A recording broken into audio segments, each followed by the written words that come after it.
Well, I can't tell you how apprehensive I was about that introduction because Dave has a lot on me. So I wasn't sure how that was going to come out, but Dave, you did well. Thank you very much. It is such a pleasure and an honor to be with you this year. I tried to be with you last year and made it to JFK where my plane was promptly canceled, and so I wasn't able to make it to Orlando last year. And I've got to say that I'm happier with the setting this year because I know what it's like to be presenting when there's an absolutely gorgeous day outside, and if the surf is pounding and that sort of thing is also happening, it's equally difficult. And I remember I always come in and check out the room when I get ready to speak because I was presenting. See, when I taught with Dave, I taught statistics, that component. And so I was going to teach statistics on a Sunday to a group of physicians. And this was in a lovely resort in Galena, Illinois. So it's a gorgeous day outside. It's a resort, group of physicians, and I'm teaching statistics. And I walk into the room, and I'm a little disturbed because behind me are floor-to-ceiling windows. And that wouldn't have been such a problem except the floor-to-ceiling windows, there was no way to close them. And then that wouldn't have been such a problem except they overlooked the golf course. And so I'm teaching, and at one point I'm thinking, I've got these guys. They are absolutely riveted. And then at one point, sort of in unison, they went, and I realized there was just a phenomenal tee shot behind me. So I never take my teaching too seriously. If you look riveted at any point in time, I'm not going to take it personally. But it is such a pleasure to be with you because my understanding of your work and the dawning of the importance of your work on me is recent, relatively recent in the last several years. And it was done through a course of interactions with people who do the work that you do, and also from having have a son now who's 9 years old, and on a number of occasions have been told that he has trouble focusing. So have new experiences there. And I want to tell you that I listened to Stephen's conversations and his presentation, and I thought how that notion of that rapid change is really affecting us. And we were talking about the social effect of things like this. And my little 9-year-old is away at baseball camp for the first time. It's overnight camp, Dustin Pedroia, Jason Varitek, Red Sox camp. And so I'm a little apprehensive about him being at the Go Sox. And so I get this text message last night while I'm at the reception, and it says, I'll read it. Mom, please come and get me. My roommate stinks, and I miss you. And I'm thinking, I'm here in Tucson, he's in Boston. And then 12 minutes later, a message comes in and says, never mind. So I'm absolutely delighted with the ability for rapid change to happen. Now, the topic that I want to talk with you about today, information technology, I think for some of you, that feels like the tsunami. That feels like the thing that is heading towards you. Maybe you haven't been particularly technology savvy or literate or even interested. Some of you flat just don't want to be bothered with it. And see that as the coming tsunami, and in a way, I think it really is. Because I think if we don't grasp it in our organizations, if we don't understand how to leverage it, the people that we serve and the lives that we care about are going to be disadvantaged. They're going to feel the effects of our inability to surf that tsunami.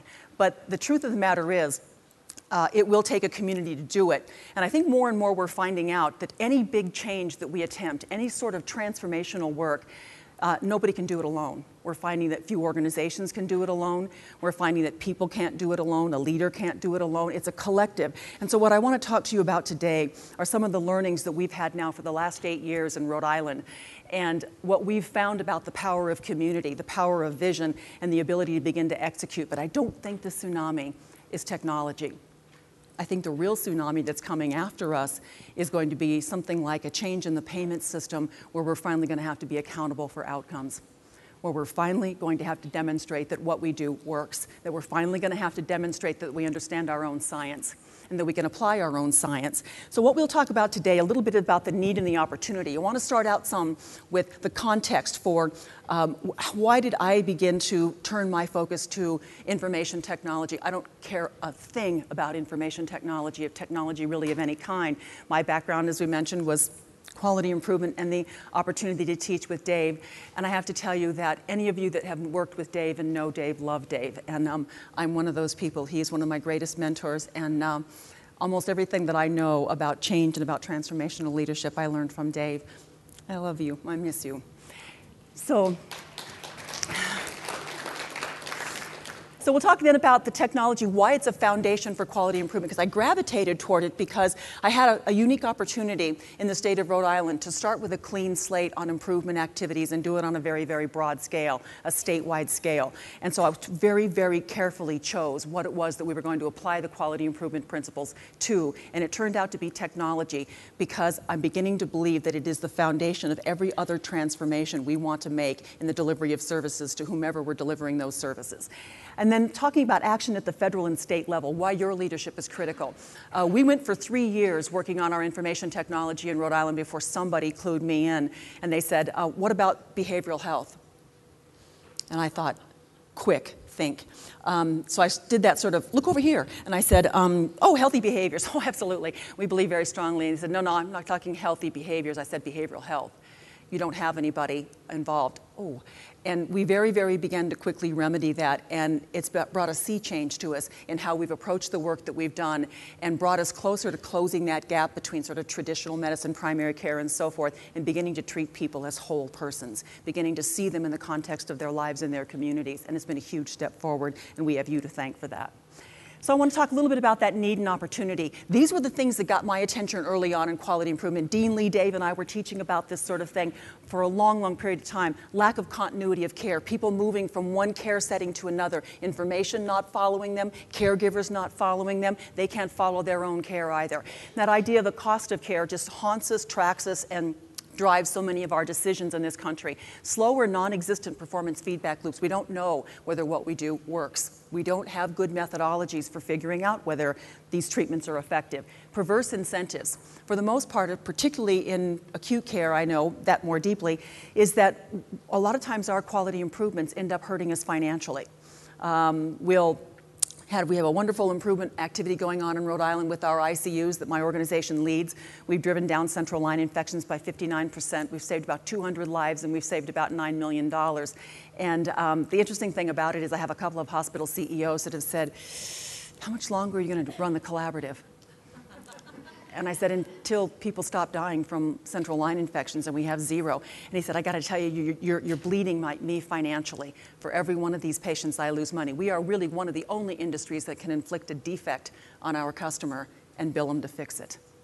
So we can infect you and then charge you to fix it. It'd be like somebody going in for an oil change, and the kid rods your car around the corner and blows the engine, and you come back in and say, I know you just brought it in for an oil change. Unfortunately, in the course of that, the engine was blown, and here's your tab for that. There's no other industry that has the ability to do that, and of course, we're having less and less of an ability to do that with things like never events, but nonetheless, we have really perverse incentives. If you don't believe it, read Atul Gawande's article recently in the New Yorker. That is a watershed article. Everyone's a must read. Variation in practice, we know about that. I'm going to talk about that momentarily. And significant quality and safety problems. When the World Health Organization came out ranking our healthcare system in this country, we were looking at 191 industrialized nations, and we were 37th. We were just behind Slovenia and just ahead of Costa Rica.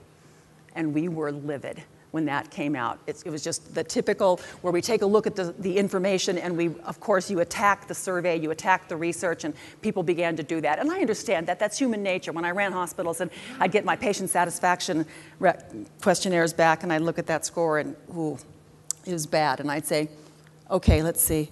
Hey, February? We ran this satisfaction survey in February. Come on, who is not depressed in February? So, hell with that. So we began to really understand that as people attacked that survey of those industrialized nations, we began to find out we had fewer and fewer excuses. Our performance was as such. Then we began to look at things like the history of the study of variation over time, beginning to think that what we do in healthcare is largely science-based, and we know in our hearts, those that deliver care, that it isn't science-based. And this was something that Jack Wenberg pointed out to us many, many years ago in the late 60s when he began his work in New England area. And he was looking at just a smattering of different types of procedures, trying to get a handle on how many were done. And in fact, those states that hired him to do that work thought that they were really going to demonstrate how well the healthcare system in those areas were working.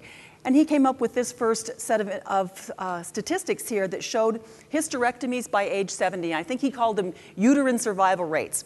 So he's looking at a uterine survival rate by age 70. And in Maine Hospital Market A, 20% of the women had their uterus gone by age 70. In Maine Hospital Market B, 70% of those women had their uteruses gone by age 70. Now, these communities were 30 miles apart.